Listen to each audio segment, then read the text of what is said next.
Welcome back, guys. Thought I'd do a quick update. Decided to pull the closet out and rip the rest of that roof rafter out, or joist, whatever you want to call it. I'm going to take the 3 back ones out and replace those today. That's my goal. But they're only going to be put in there temporarily, and I'll tell you why. And I'll show you the work that I've gotten done.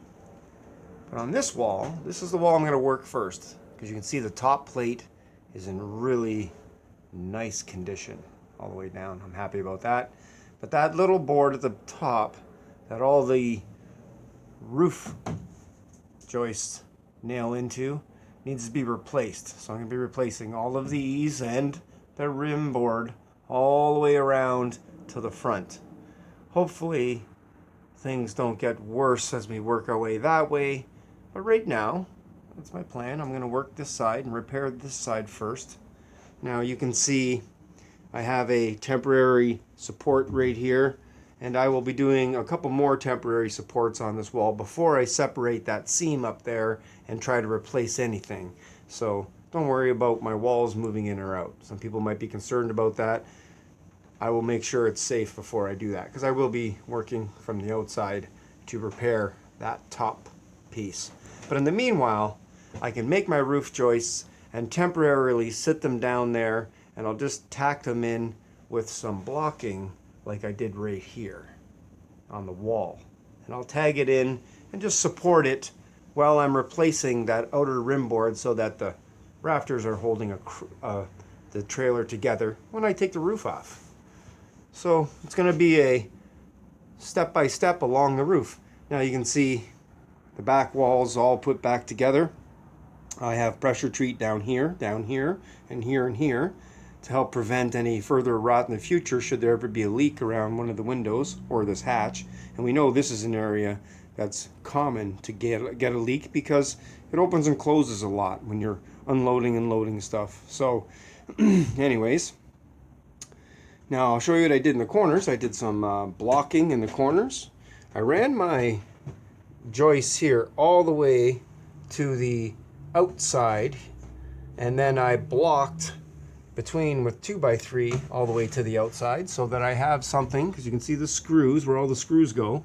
So I'll have a good solid surface, brand new, to attach to all the way around, but it gives me a nailing surface to do my wall board in the future, because I need something to attach this back wall to. If not, then everything, any board that I put here, there's nothing to attach, right?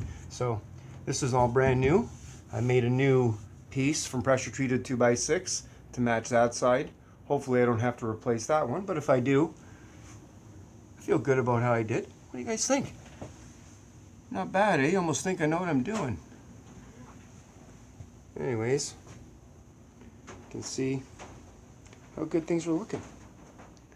There's the rear patch there, the other patch. Nice day today. Got the windows all open. Air the trailer out. Got the closet out. If you're wondering about this ladder, somebody was throwing it away, and I thought that's a perfect height for the bunk if I decide to put a bunk in here. So I threw it in here for now just to check, and it's perfect. So future plans: get rid of the garbage. Got a lot here to get rid of now, and then I'm going to continue.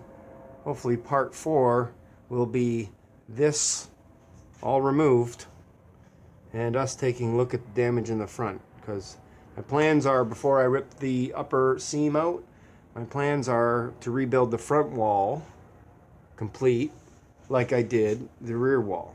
You see that? So that's all done now. I'm comfortable with that all the way up to this point. And then I get this side all fixed all the way up to this point as well.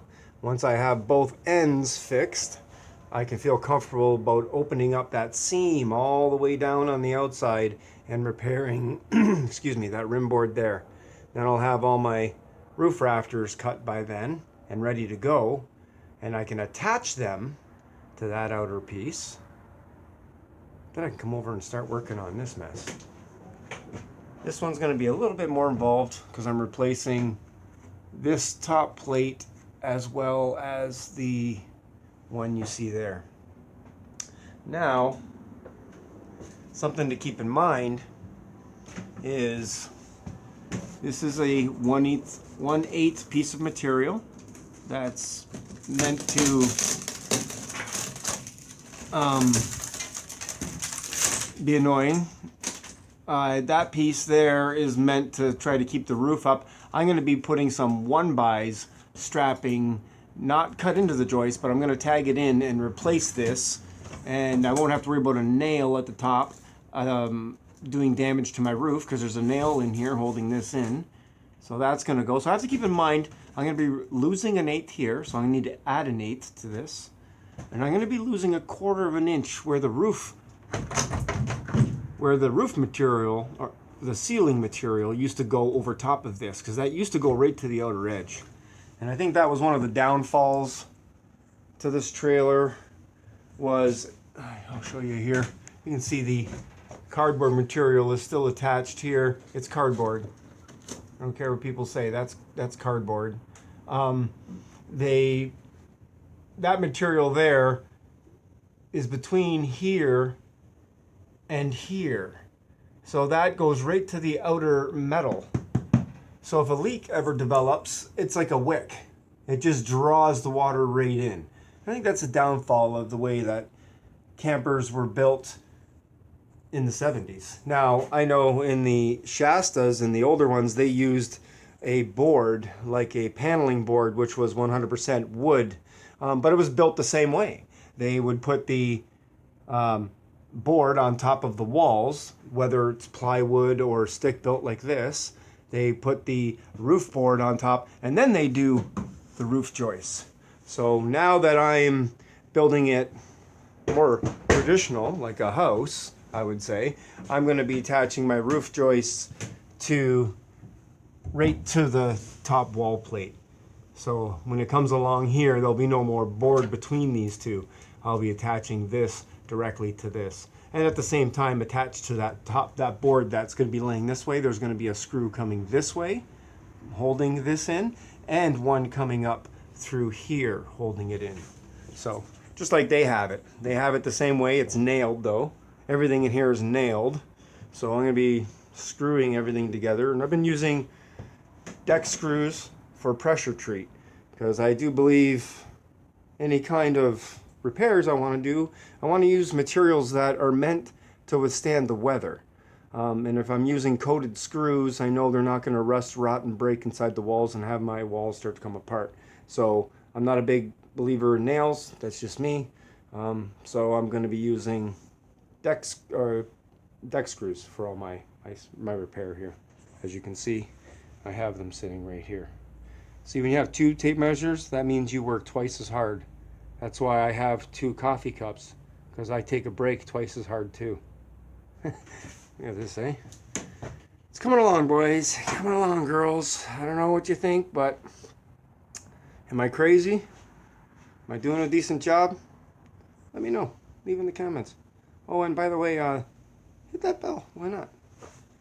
Hope to see you on part 4 of my Glendale camper rescue. See how far we get by then. Take care, guys. Stay safe.